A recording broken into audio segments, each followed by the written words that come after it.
नमस्ते। मुझे एक सज्जन ने प्रश्न पूछा है, भेजा है उन्होंने कि मुक्ति प्राप्त करने में ज्ञान, कर्म और उपासना की क्या भूमिका है? इस प्रश्न के पीछे मुझे लगता है 2 भ्रांतियाँ हैं।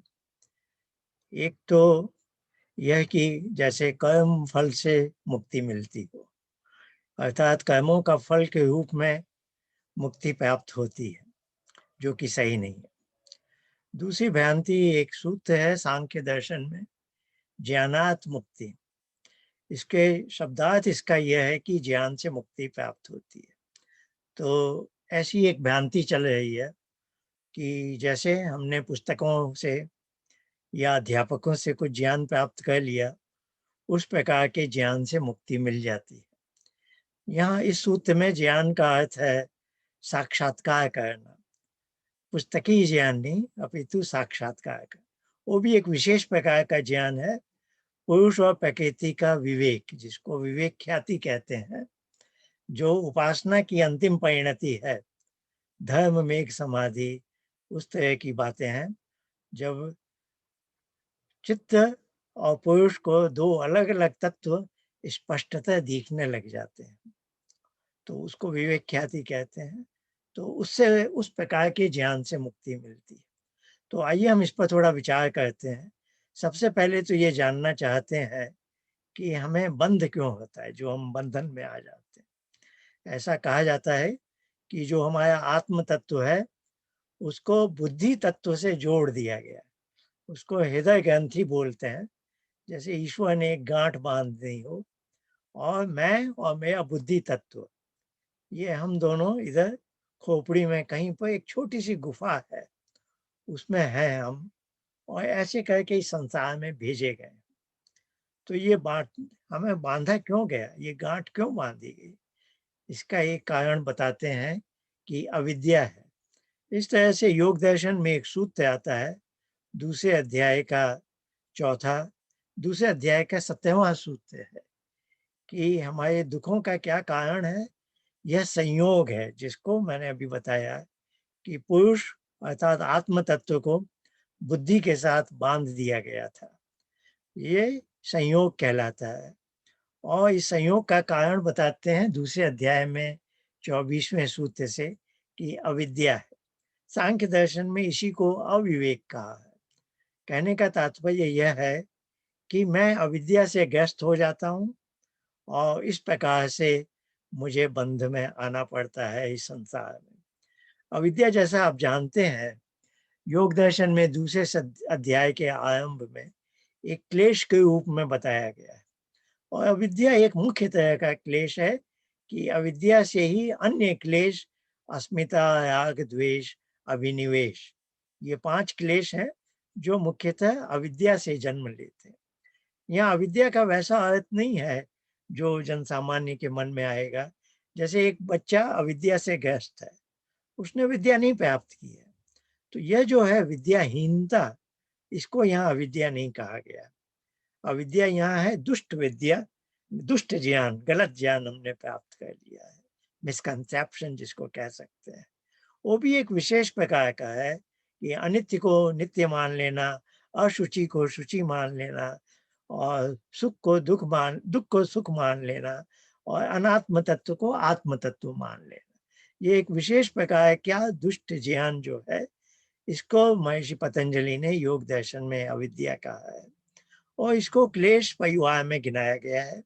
और यह भी कहा गया है कि इस अविद्या के कारण दूसरे क्लेश जन्म लेते हैं। तो अब बात आई कि अविद्या एक क्लेश है, जिसके होने से मुझे इस संसार में आना पड़ता है। अब सामान्यतः जनसामान्य के लिए हमारे ऋषियों ने बताया कि हम एक तरह के जन्म मरण के चक्र में आ जाते हैं, इसको संसार चक्र कहते हैं। तो योग दर्शन के व्यास भाष्य में अच्छी तरह से समझाया गया है कि संसार चक्र के जैसे 6 अये हैं, एक पहिए के बीच में अये होते हैं जो उसकी नाभि तक जाते हैं, तो वैसा है 6 अयों का यह संसार चक्र है। तो wheel of the universe with 6 spokes, ऐसे आप समझ लीजिए। तो ये जो क्लेश हैं, इनमें से राग द्वेष वालों को गिना उन्होंने। तो राग होता है जो मेरे पूर्व अनुभव है, जिसमें मैंने सोचा मुझे सुख मिल रहा है, तो उसका जो संस्कार, उसका जो इम्प्रेशन है, वह मेरे मन में कहीं पर, उसको हम कहते हैं अहंकार। तो जो अंतःकरण है माया, उसकी 3 इकाइयाँ हैं, बुद्धि, अहंकार और मन। तो मैंने पहले जो मन कह दिया था, मैंने पूरे अंतःकरण के लिए कहा। अब मैं मन इसी को अंतःकरण के एक अवयव के लिए ही बोलूँगा, ताकि कोई तरह की समझने में भूल ना हो। तो ये जो बुद्धि है, जो पुरुष सबसे पहले निकटतम है, पुरुष हमेशा इस बुद्धि तत्व को ही देखता रहता है और इसी को चित्त भी कहा है योग दर्शन में। तो बुद्धि के बाद है अहंकार, उसके बाद है मन, फिर 5 ज्ञानेंद्रियाँ और 5 कर्मेंद्रियाँ। तो हमें बताया गया है कि ये जो क्लेश है राग और द्वेष वाले, वह अहंकार में रहते हैं, जन्म जन्मांतर से चले आ रहे हैं और उनके कारण यहाँ पर बुद्धि पर वृत्तियाँ उत्पन्न होती हैं, कुछ हलचल होती है और उस हलचल के वश में मैं कुछ कर्म करने बैठ जाता हूँ।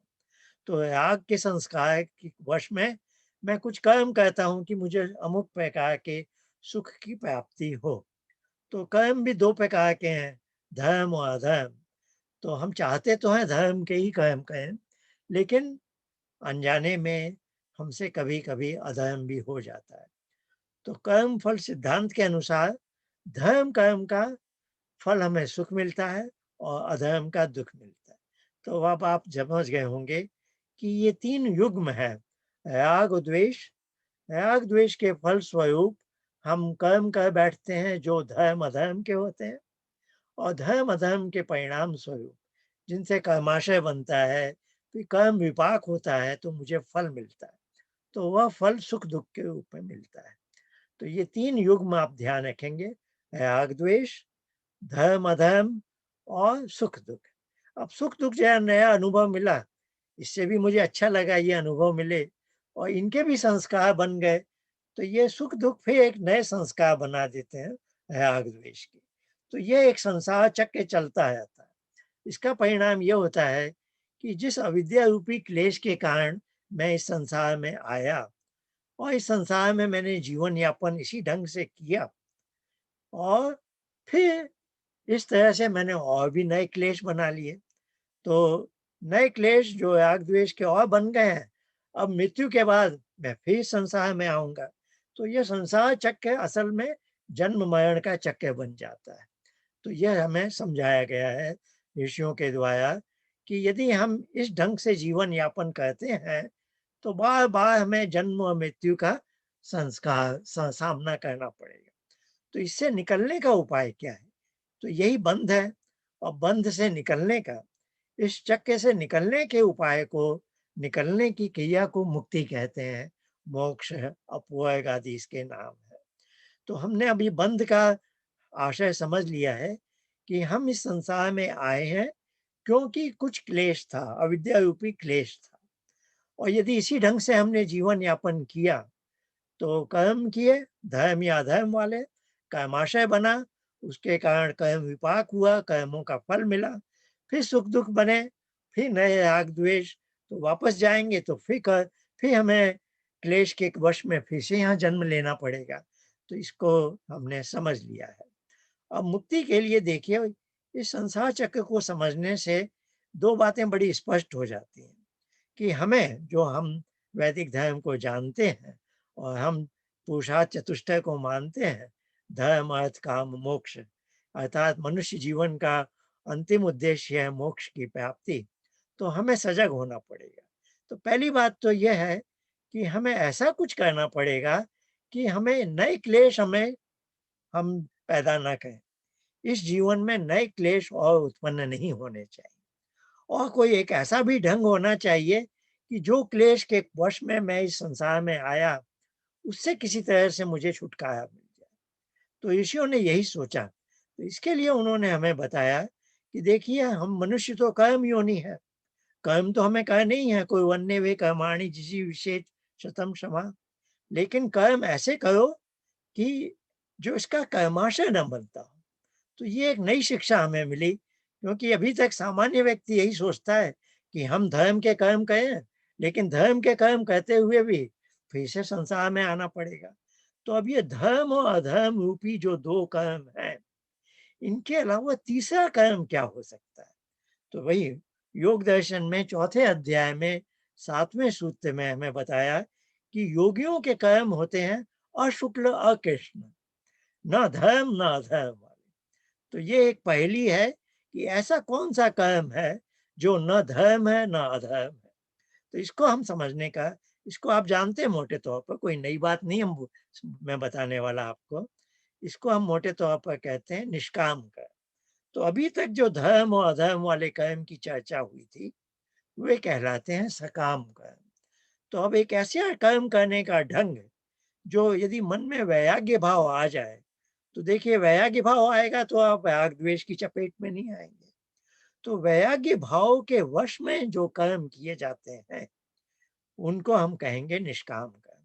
फिर भी एक दृष्टांत से मैं समझाना चाहता हूँ, बहुत आसान है। कल्पना कीजिए एक परिवार है, एक माँ है वहाँ, और उसका एक छोटा सा बच्चा है, बालक है, 4-5 साल का बच्चा।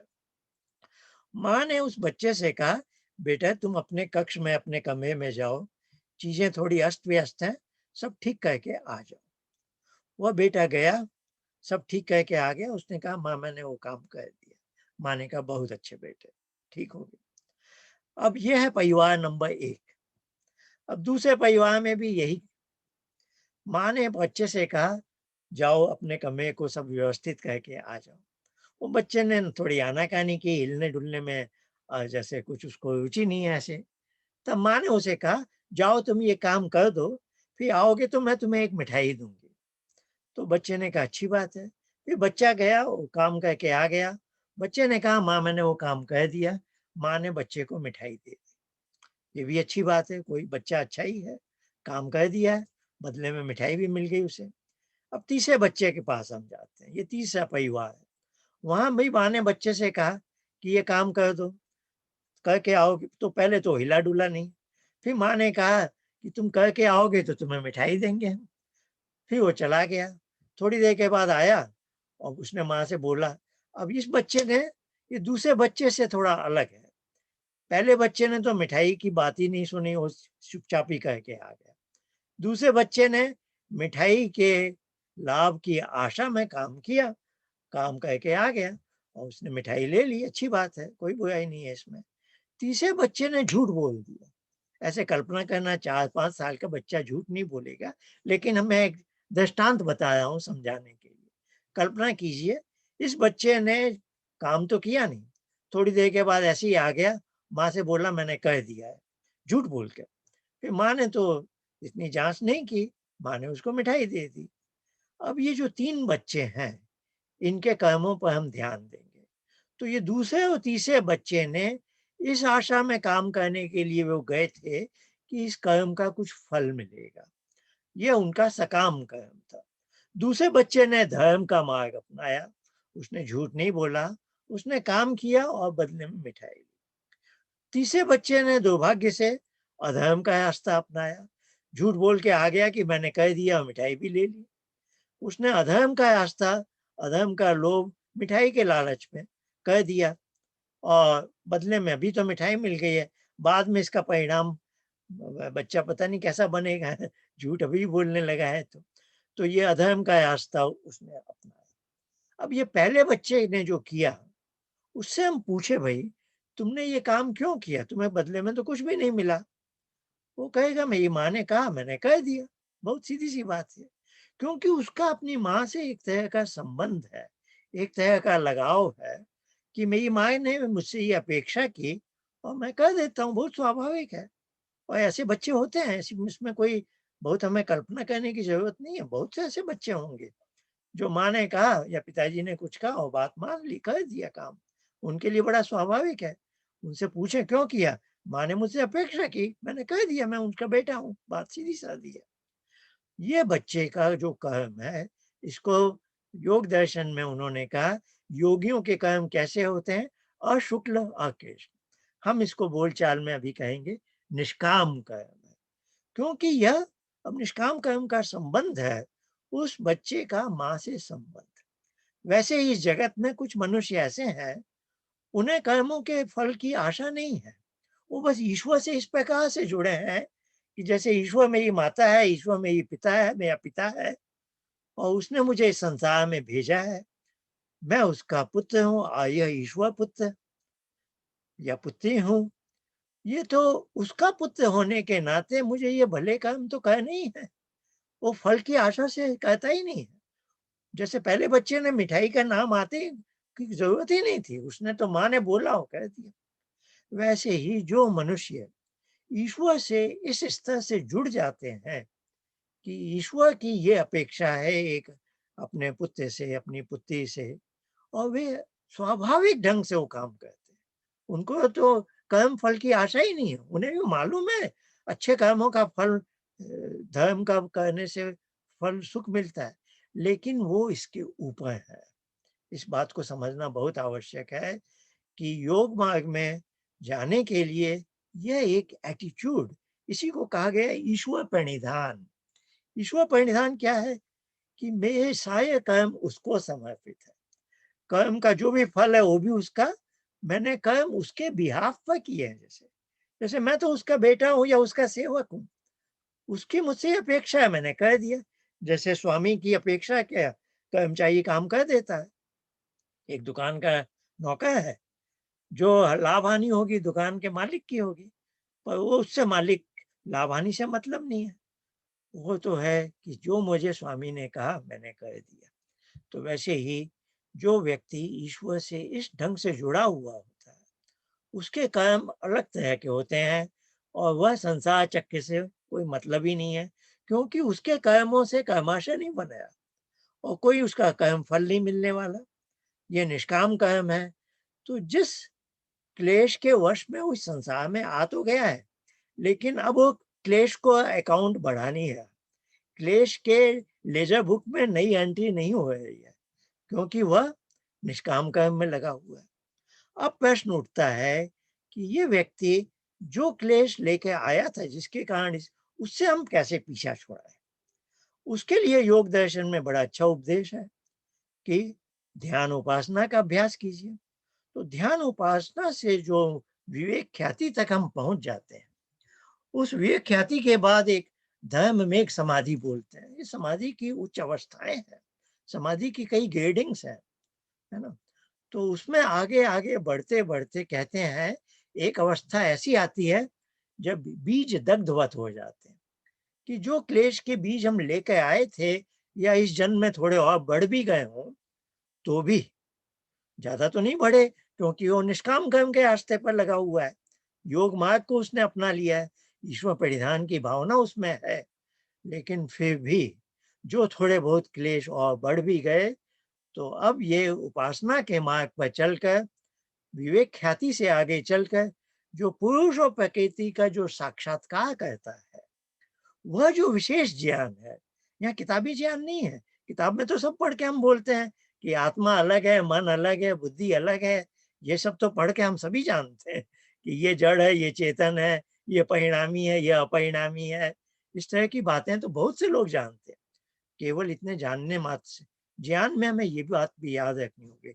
यहाँ भी योग दर्शन का एक सूत्र आता है, पहले अध्याय का ही, जो वेत्तः पंचतः क्लिष्टा अक्लिष्टा, कि 5 तरह की वेत्तियों के बारे में, प्रमाण, विपर्य, विकल्प, और वहाँ प्रमाण के बारे में है, क्योंकि ज्ञान होगा तो प्रामाणिक ज्ञान होना चाहिए। तो प्रमाण के बाद भी वो कहते हैं कि प्रमाण में भी क्या है, प्रत्यक्ष, अनुमान और शब्द प्रमाण या आगम कहते हैं। तो ये 3 तरह के प्रमाण, तीनों प्रामाणिक माने जाते हैं। यह प्रामाणिक ज्ञान हमें प्रत्यक्ष भी मिल सकता है, अनुमान से भी मिल सकता है और पुस्तकों से भी मिल सकता है। पर एक बात कही जाती है कि यह जो दूसरा और तीसरा प्रकार है, अर्थात अनुमान प्रमाण और शब्द या आगम का प्रमाण, ये थोड़े नीचे के स्तर का माना जाता है, क्योंकि इस प्रामाणिक ज्ञान है, लेकिन वह पूरा नहीं है, वो सामान्य स्तर का ज्ञान माना जाता है। लेकिन ये जो प्रत्यक्ष का ज्ञान है, ये एकदम, क्योंकि इसमें सामान्य गुण भी उस वस्तु विशेष के आ जाते हैं और विशेष गुण भी हमें पता चल जाते हैं। तो इसलिए जो प्रत्यक्ष साक्षात्कार का ज्ञान होता है, वह सर्वाधिक प्रामाणिक माना जाता है। तो उसका ज्ञान तो केवल पुस्तकों से नहीं होगा। तो यह जो योग उपासना, ध्यान उपासना की श्रृंखला है, इसमें अंत में जाकर जो विवेक ख्याति में उसको पता चल जाता है, साक्षात हो जाता है कि यह तो मैं हूँ, यह मेरा चित्त है। ये दोनों अलग-अलग तत्व हैं। यह तो चैतन्य है, ये परिणामी है, प्रकृति से बना है, इसमें हलचल होती है, बदलता रहता है। इस तरह की बातों का उसको साक्षात्कार हो जाता है और इस ज्ञान से उसको मुक्ति मिलती है। तो ये कुछ बातें मैंने आपसे बताई, देखी, हमने विचार किया, क्योंकि बहुत आवश्यक है। यह हमारे संस्कृति का बहुत मुख्य बिंदु है कि मनुष्य जीवन का उद्देश्य पुरुषार्थ चतुष्टय में धर्म, अर्थ, काम, मोक्ष के अंतर्गत मोक्ष की प्राप्ति उस दिशा में हमें जाना चाहिए। और इसमें जैसा कि हमने देखा, ज्ञान, कर्म, उपासना तीनों का समन्वय है, तीनों की अपनी अपनी भूमिका है। हमें पुस्तकों से ज्ञान भी लेना है जिससे ये हमें इस तरह की शिक्षा मिले, और फिर कर्म भी करने हैं उच्च स्तर के, फल की आशा के बिना, निष्काम कर्म। और फिर उपासना मार्ग पर भी आगे अंत में चलना है ताकि वह विवेक ख्याति का साक्षात्कार हो सके, और उससे वो जो बीज लेकर हम आए थे, क्लेश के बीज थे, वो दग्धवत हो जाएंगे। अब हमारी मृत्यु होगी तो अब हमें वापस नहीं आना होगा, उसको हम मुक्ति कहते हैं। मैं थोड़ा सा यही बातें महर्षि दयानंद ने सत्यार्थ प्रकाश के नवम समुल्लास में बताई हैं, तो मैं आपको थोड़ा वहां ले जाना चाहता हूँ। एक बड़ा ही विस्तृत वर्णन है, कई पृष्ठों का है। तो नवम समुल्लास में आप यहाँ देखेंगे मुक्ति के क्या क्या साधन हैं, और ये कई पृष्ठों में चल रहा है। सबसे पहला साधन बताते हैं विवेक, अर्थात सत्य और असत्य का ज्ञान, धर्म और अधर्म, कर्तव्य और अकर्तव्य, इसका निश्चय हो जाना, सद असद विवेक ख्याति बोलते हैं। तो ये बुद्धि के बल पर होता है, तो यह होना। और फिर हम पंचकोश में हैं, ये सारी बातें फिर आगे बताएंगे जाके चलकर। मैं अभी ये सब तो नहीं पढ़ने वाला, मैं इसका आपको सार भी बताने वाला हूँ। और दूसरा साधन है वैराग्य। तो विवेक में देखिए ज्ञान आ गया, वैराग्य में आ गया कि राग द्वेष से, यानी अब हमें राग द्वेष का उल्टा आ गया, वैराग्य भाव, निष्काम कर्म के लिए अपने अंदर शक्ति को, सामर्थ्य को पैदा करना। फिर इसके आगे आगे करके और भी उन्होंने बातें कही हैं। मैं आपको इसका एक सार दिखाना चाहता हूँ कि एक स्लाइड में ही मैंने वो अंकित कर रखा है ताकि कम समय में हो जाए। तो मुक्ति के साधन महर्षि दयानंद ने सत्यार्थ प्रकाश के नवम समुल्लास में उनका कैसे उल्लेख किया है। तो यहाँ देखेंगे अभी तक जो बातों का हमने विचार किया, उसी बातों को हम आर्ष ग्रंथ से जैसे पढ़ रहे हैं। तो पहले तो है विवेक, जो ज्ञान के दिशा में जाएगा, है ना। ज्ञान पूर्वक विवेक से हमें ज्ञान की प्राप्ति होती है, धर्म, अधर्म, कर्तव्य, अकर्तव्य, ये सब का। और मैं जो जीव हूँ, ये पंचकोश में आया हूँ।